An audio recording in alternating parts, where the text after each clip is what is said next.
பாகல்பூர் அப்படின்னு ஒரு ஏரியால தார்ஹார் அப்படின்னு ஒரு கிராமம் இருக்கு.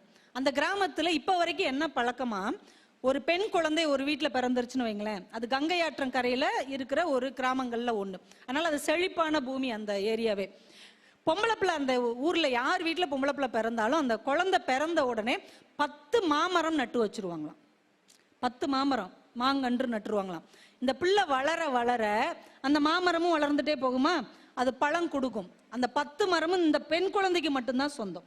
இவ வளர வளர அதுல இருந்து வருந்த வருமானத்தை வச்சு இவ படிப்புக்கு, இவ திருமணத்துக்கு, இவ கடைசி காலத்துக்கு வரைக்கும் அந்த பிள்ளை வச்சுக்கும்.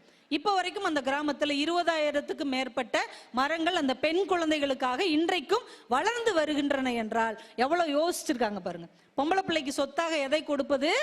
10 மாமரம். ஒவ்வொரு பிள்ளைக்கும் 10 மாமரம். சில பணக்கார வீட்டுல 20 மாமரம் 30 மாமரம்லாம் நட்டு வச்சிருவாங்களாம். கடைசி வரைக்கும் உனக்கு தாம்மா இது அப்படின்னு. இப்ப பெண் பிள்ளைகள் வாழ்க்கையில யாரை நினைச்சும் பயந்து விடக்கூடாது, பதட்டப்பட்டு விடக்கூடாது, அவங்க கையில ஒண்ணு இருக்கணும் அப்படிங்கிறதுக்காக இப்படிப்பட்ட ஏற்பாடுகளை எல்லாம் இன்னைக்கும் செய்து வைத்திருக்கிறார்கள் அப்படின்னு அவர் பதிவு செய்திருந்தார்.